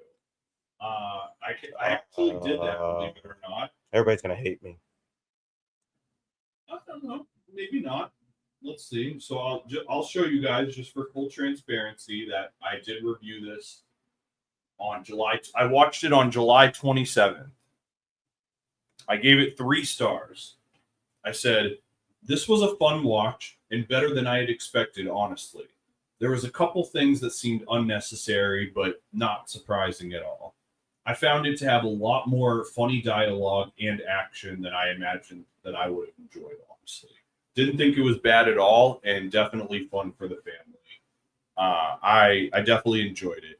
I was like, I kind of went into it expecting to be let down, and it was so much better than I expected. So that's my thoughts on Happy Gilmore 2. 3 stars, 3 out of 5 stars. Not bad at all. I felt the movie was written around the jokes of the first movie. Yeah, I mean that was definitely part of it.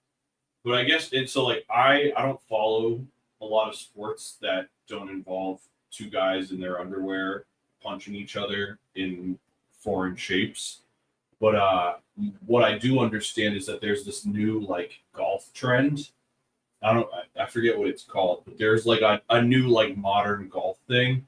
And so a lot of the inspiration to make Happy Gilmore 2 was to kind of like roast this like not traditional golf thing. Oh, that's dope. Flip said, I'm a golfer too, so I appreciated all the cameos from pros. I thought that was cool too. They really they were thoughtful about bringing people that mattered to the golf community and to like play these different roles and shit. Yeah, for it being an Adam Sandler Netflix movie and for it being a like bloated multi-decade sequel, I was like stoked at how much better it was than I like expected.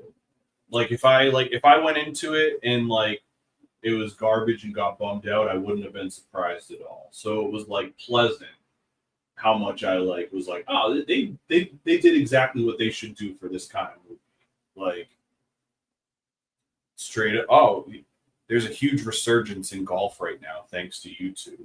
That makes sense, dude. Dude, Andrew Santino has a podcast where he like interviews the person on like a golf course. Yeah. And they like do questions in between each holes. YouTube golf content creators are crushing right now. Damn, can you guys fucking help me do some golf shit for the Hellhound channel then? Let's go. I wish I could remember off the top of my head what the channel is, but I can't right now. But all they do is set up a table at a hole, and when you come up to the hole, they just sit there and just roast you the entire time you're trying to tee off. And it is absolutely hysterical. It is so funny. And I'm not a golfer in any shape or form. I can swing a club, but I'm not a golfer. Big difference. But I'll tell you right now, when that happens to come up like on my feed or, you know, in the algorithm or whatever, every time I watch it's absolutely hysterical. And I can appreciate the game of golf. I can appreciate the dedication and definitely the skill level that goes into it. Yeah. But for me, it's just a little too slow of a sport. I guess for me, that's really what it is. If I play golf or I go out to go play golf, it's just, you know, I swing a club and I drink. Talk to these people for a second. I gotta grab something from the other room here. Talk to these people. You're putting me on the spot to talk. That's what I do. I talk to them for fucking hours.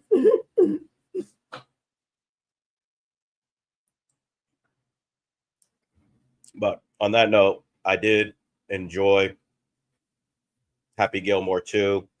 I guess because being such a long time Adam Sandler fan, I guess I put a lot of expectations on it, which maybe hurt the way I was looking for it.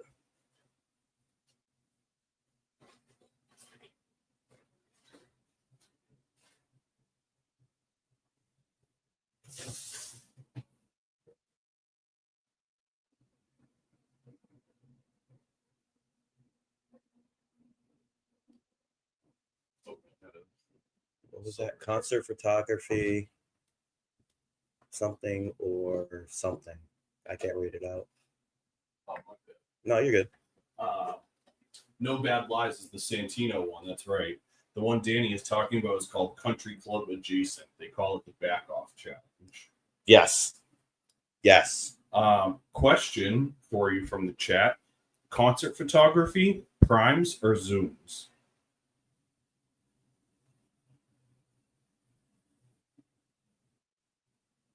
Primes. You heard it first. Primes. Care to go into it at all?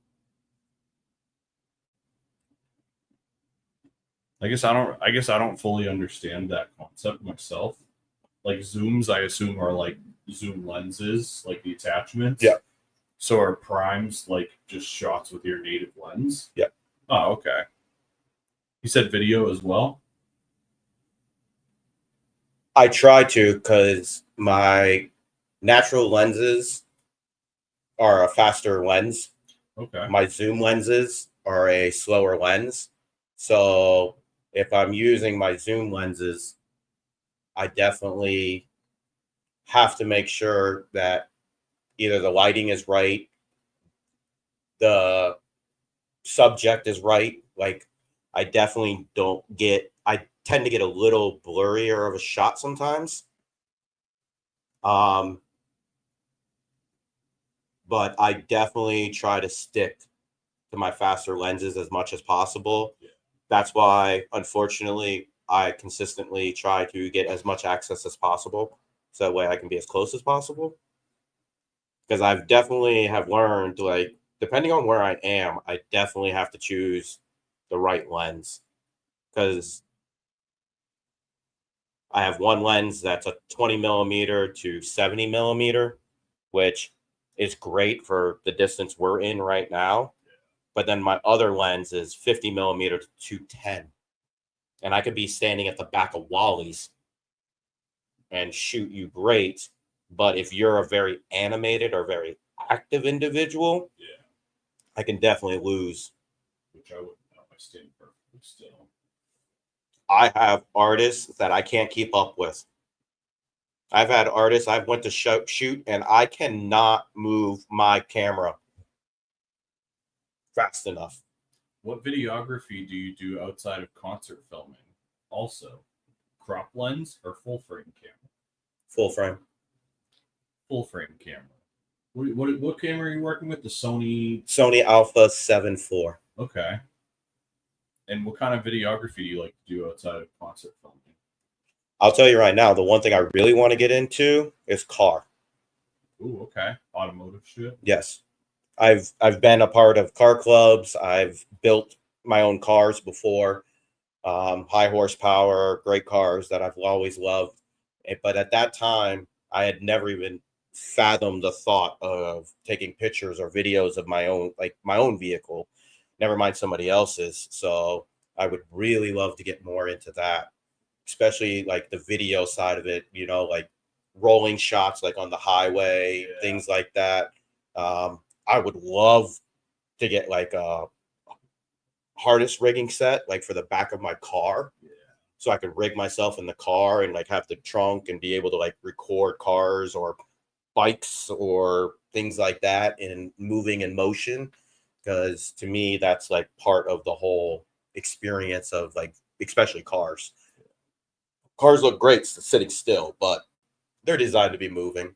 And I really like that part of like, it's to me, it's really great, like when you have like a real nice car video and they have like that drive-by, where you just see the car kind of squat a little bit and just, and you're just like, oh yeah. I know I'm biased, dude, but like, dude, Harley Davidson's like fucking corporate marketing, dude. Their videography is killing it, just like with shit like that, dude. Just these like beautiful action shots and like motion shots and whatnot. Okay, you'll appreciate this. Flip said VW gang over here, MK7 GTI, MK6 GTI, and MK4 R32. I can appreciate that. 2000 Audi TT, Gen 1, 1.8T, all-wheel drive. I feel you. I got you. Hell yeah. Mine's just the more expensive VW. 2010 Nissan Altima with the big knob for the volume in the middle. Also rocking a Hyundai Elantra. It's got 4 doors. People on Uber say that it's dope. Gets people where they need to go. Oh damn, he said miss the 180. That's a bulletproof motor right there. That thing's a beast. After I swapped out the turbo, upgraded the turbo system. Yeah, it definitely new fuel system, new turbo system in it, new air system, like it with my nice little, bang and pop tune on it. It's a monster. Launch control. It's beautiful, but I can't lie. I miss my WRX. Oh, right. That thing was a machine. Damn, Wolfsgard. I used to go up there back in the day with my WRX and get a lot of hate for it, but then I open up the hood and nobody hates no more.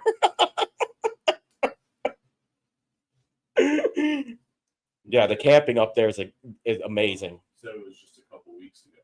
Yeah, the camp, like if you go for the whole weekend and you camp, the party scene afterwards is absolutely insanity. That sounds insanity.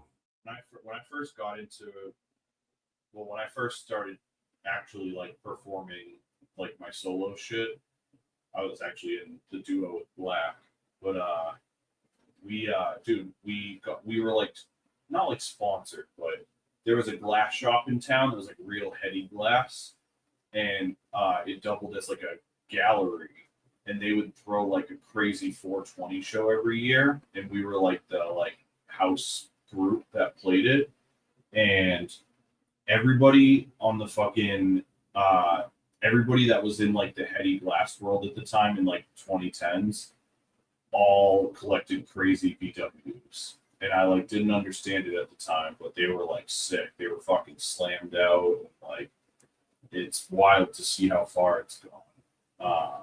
He said, "Have you hit the slip and slide?" I mean, years ago I did when I used to go up there for sure. Yeah. So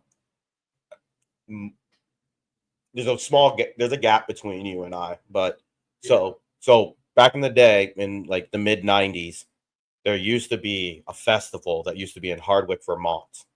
It was called Bread and Puppet. And I don't know how this festival was able to do what they did or even get the people that they used to get, because that was insane. One year I went, it was Lauryn Hill, Beanie Man, and Elephant Man. Yeah. Like in Vermont. I was like, this is insanity.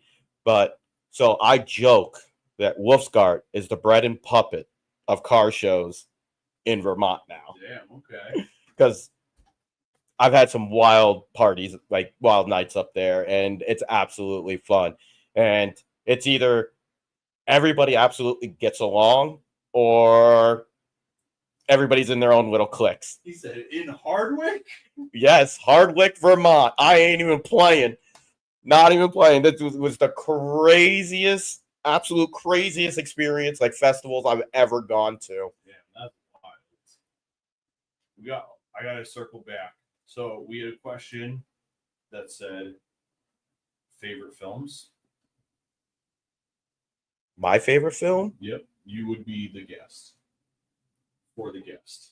Oh wow! Everybody can see my favorite films because everybody follows me on Letterboxd. If they don't, they do now. Oh wow! Favorite films. Okay, I guess one of the movies that I can guarantee put on and sit down and watch and not even think twice about it, hands down. And it's not as old as I'd like it to be, but without a doubt, is The Matrix. Ooh, okay. When the year The Matrix came out, it was an absolutely revolutionary and changed the filming industry. And for me, watching it the very first time, like, blew my mind away and absolutely, like, cinematically stopped my heart because I was blown away by what they were doing at that time. Dude, I love The Matrix. Wholeheartedly agree with you. Had to pull up this video to show you, and hopefully it'll play for everybody else too. If any of you guys have heard of this, let me know. There are these theaters that are coming out now that are called COSM theaters, COSM, and they're like, it's like IMAX, but then all of the shit around, like they basically like generate extended atmospheres of the movies that you're watching. And The Matrix is one of their like landmark movies that they're doing right now. Guys, I'm gonna try and show you guys this on YouTube. I am praying that this works. This is literally one of the craziest like movie going experiences that I've ever witnessed, just from seeing it online.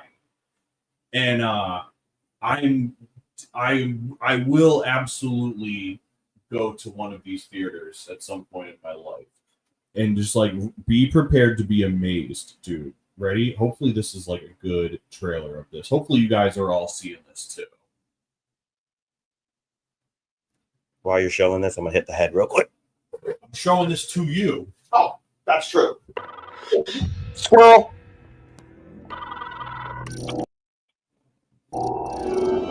I guess also for me, if you're gonna ask me like my favorite film, I guess it would also be like genre based. You know what I mean?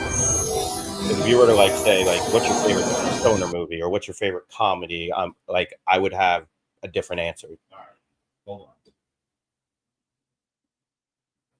It's only 46 seconds. 46 seconds. I can't handle that. You That's what she said. 15 seconds of it. That's what she said. Okay. Ready?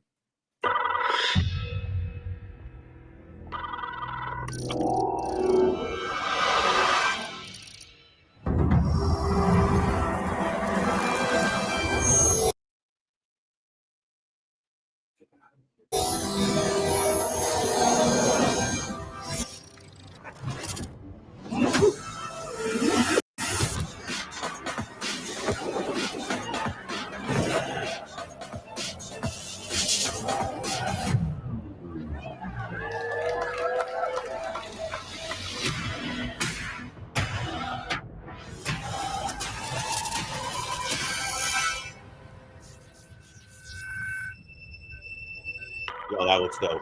Is that not crazy?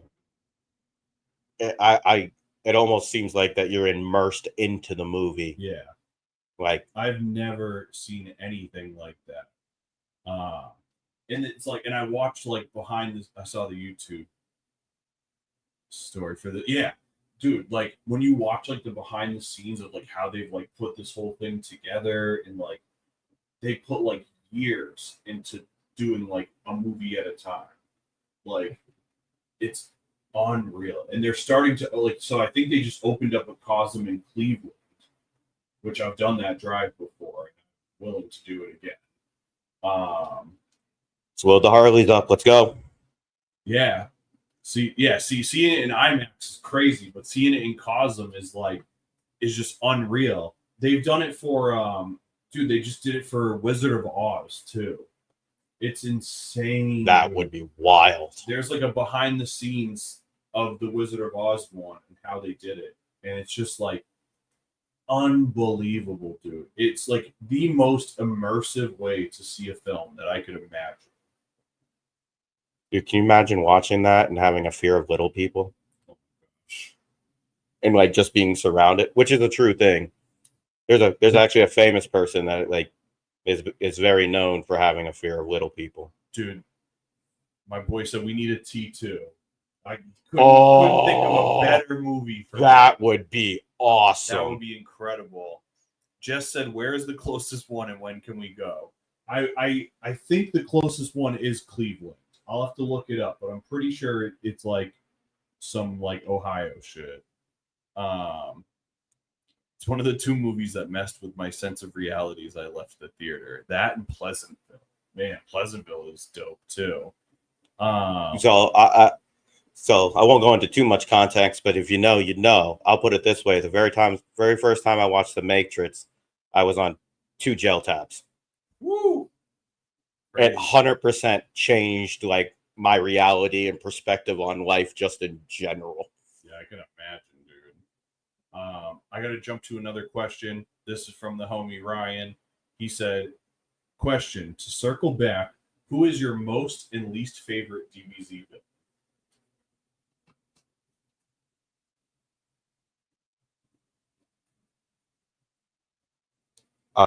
Favorite, Frieza. Okay. It's the first time you see Goku go Super Saiyan. It changes the entire course of the entire series from that moment forward. Least favorite?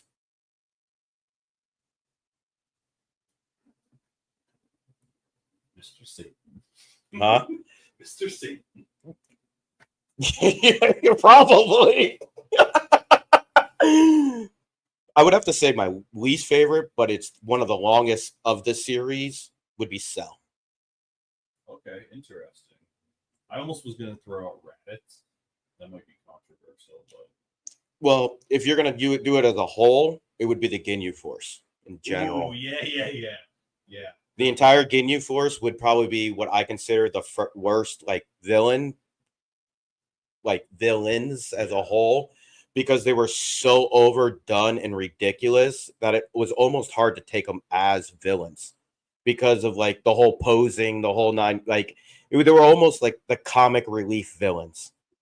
And it was really hard to take them serious as the villains. But hands down, like Frieza, I felt changed the course of the series.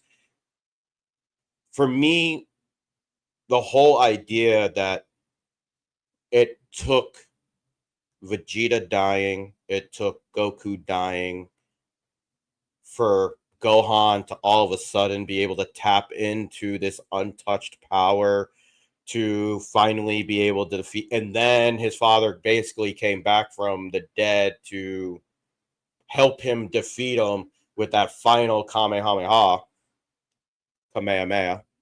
as a Hawaiian would say.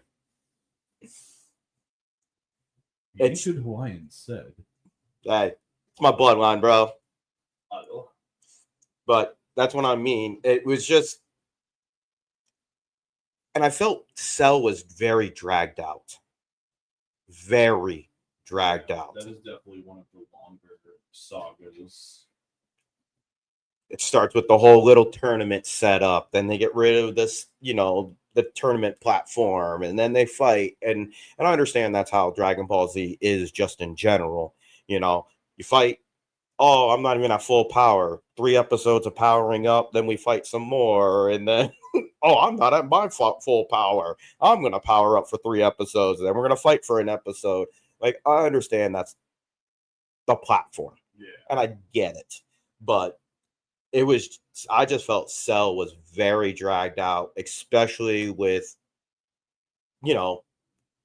getting to his final form and then getting here, then getting there. Just like, honestly, Majin Buu. I loved Kid Majin Buu. I loved Kid Buu. He was very funny. He was very comical. He was this big, plump, pink, fluffy, but then as he changed forms and then absorbed, the the Z fighters, and then it changed his power levels and things like that. But I just feel like the Frieza saga was the most pure, raw fighting, action. There wasn't as much. I mean, in reality, Frieza was the only one that changed forms. You had his one form, then he had his second form, then he finally got to his final form. But he was the only one really changing forms. Was the bad guy per se. But then in the Buu series, you had Goku go, Super Saiyan, then he goes Super Saiyan 2, and then he goes Super Saiyan 3, which to me is the most ridiculous form of all time. I don't know, dude. Did you ever? So, I'm sorry, your hair grows, you lose your eyebrows. Have you seen SSJ4 Goku from GT? Yeah, dude. Bro had the dreadlock fucking hair down his back, dude. I'll never forget. I'll keep this story quick. We got to wrap this show up because we're way over fucking time. But Ryan said no eyebrows. So growing up, my neighbor, my childhood best friend, his family was from the Philippines. So every year he would go back to the Philippines for a visit or whatever.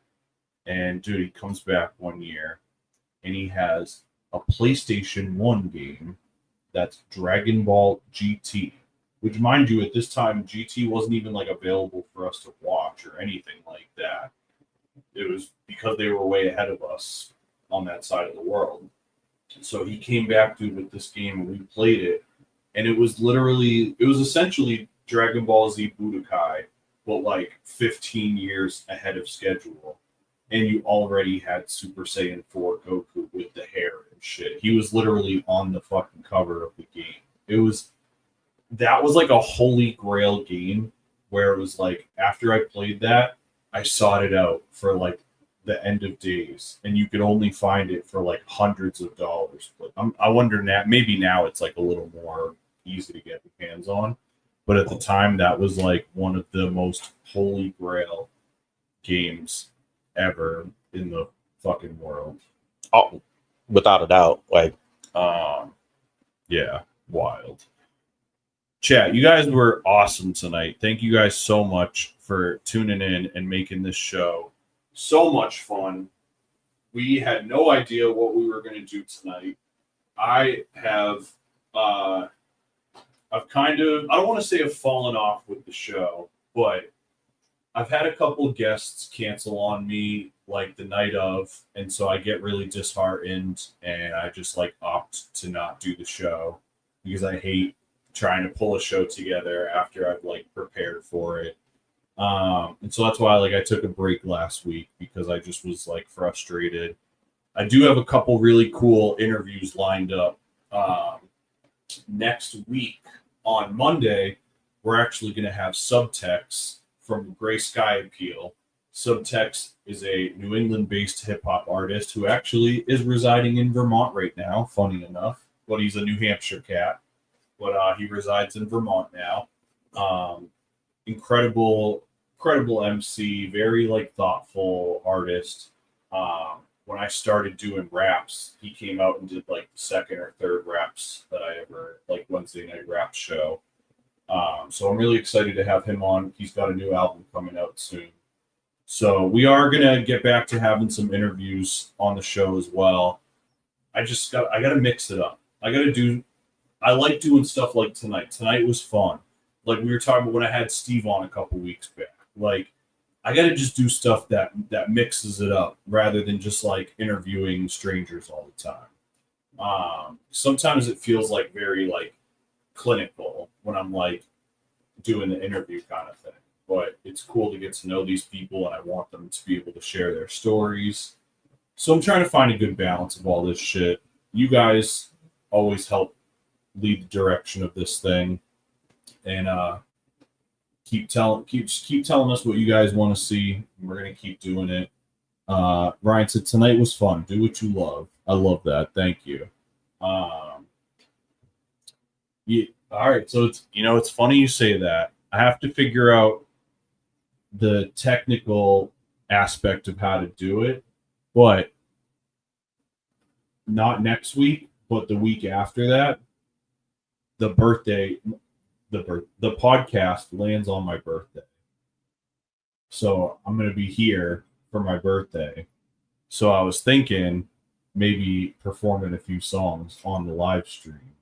all right. But I have to figure out how to do it technically without lag. So I'm going to work on that over the next 2 weeks. But we're going to have a pretty crazy live stream for my birthday, because what else do you do on a Monday night? So if anybody wants to come through the studio, give me the word. Anybody wants to hop on cam with us, give me the word. It's going to be a wild one. I got some really fun ones lined up too. I'm going to have my dear friend Jane Aubrey, the guitar player for Drive By Bukkake, in September. Drive By is celebrating their 20-year anniversary. I grew up with this band, dude. They're like my homies. And they're celebrating 20 years this year. Unreal. So we got a lot of special episodes coming up. I got some other guests lined up, but I slipped off a little bit, but I'm coming back. We're making things happen. Thank you guys for all the support. Thank you to my brother. He said, good show. Have a good night. Thank you. I appreciate you tuning in so much. Thank you for texting me earlier to check if I was doing the show. It really meant a lot to me. It means a lot that you guys really want to see me keep doing this. Hopefully we can evolve it and grow it and make it something really special. I'm going to try and start doing some pre-recorded episodes too, to space out some of the live streams and stuff. Once again, just technical stuff that I'm getting ready, but I'm hoping if I get a grasp on that I will start getting more stuff out to you guys. I don't want to make any promises that I can't keep up with, but we're definitely gonna do some more shit on the channel soon. Peace out, my brother Cody. Flip Physics, love you. Thank you so much for tuning in. I'm gonna send you a care package soon. Hopefully, we'll link up and work on some music and watch some fights. And thank you for tuning in. Much love. Before I go, real quick, I just want to do two things. So, speaking of Flip Physics, who had won the ticket for tonight, he lives very far away, so I understand why he's not able to make it. He opted to pass it to the next person. The next person who said the correct album title was our good friend Jess. So, Jess, big shout out to you. You won the first ticket for my first solo show in 3 years. And what I'm going to do is number and sign this bad boy. And so you have ticket number 1 of 50. And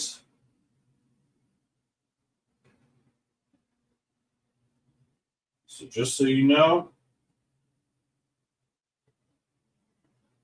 I know it looks like a 2, but it's a 1. I just have shitty handwriting. So number 1 of 50. Official. Get a ticket now. Cody-Pope.com. You can see it scrolling right there. This show is going to be one of the most special shows that I've put together in my time as a musician. I really, really hope that you guys will come and celebrate with me. This is going to be a lot different than a lot of the stuff we've been doing. And a lot of people have been asking too. And so, like, just to, like, be totally transparent, like, there will still be Cody Pope and Byron G shows in the future. We still have a bunch of music in the can. There are a bunch of Cody Pope and the Keyholders shows lined up as well. The band thing is getting more and more active as time goes on. We just did our first show in May. We got some shows lined up for September now, so that's coming together.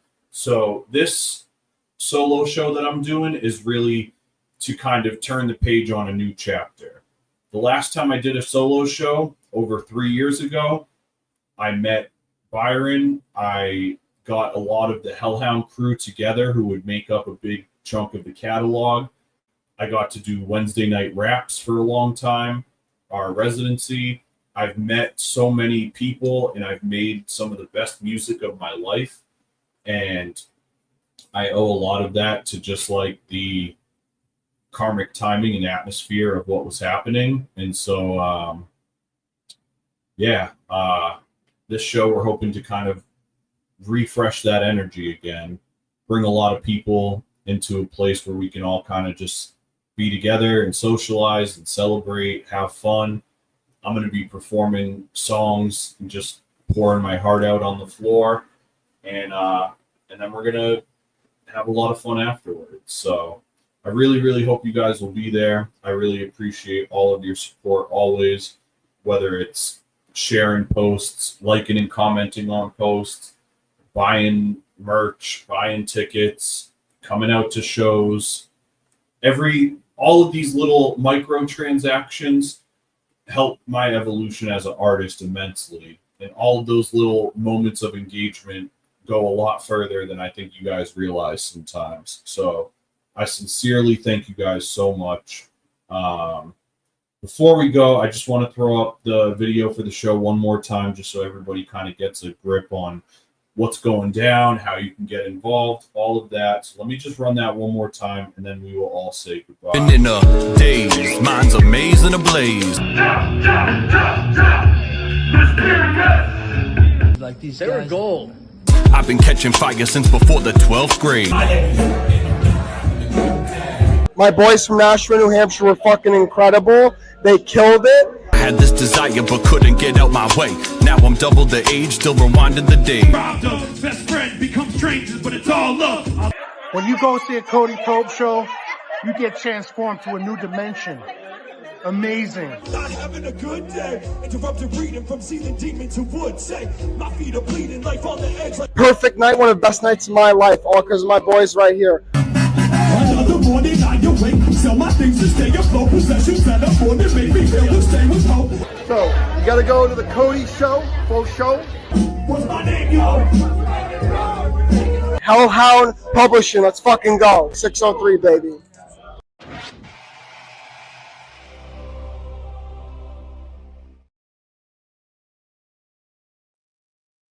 Thank you guys so much. You guys are the best. Danny had to pee. That's why he's not in the shot right now. He was holding it for a long time.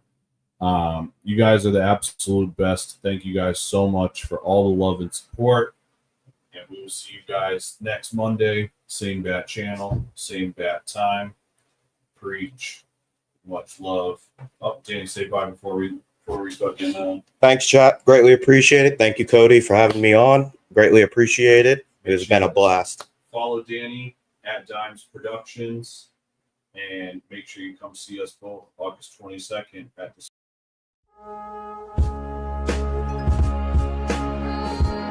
Cody Central is written and produced by Cody Pope for Hellhound Publishing. If you'd like to sponsor the program and have your brand, podcast, or service featured, learn more about that today at www.hellhoundpublishing.com/Cody-Central.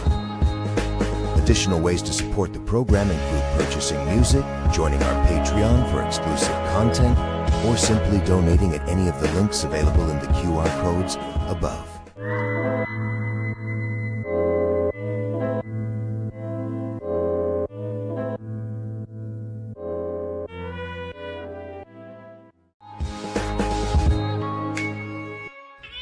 I certainly feel sorry for you.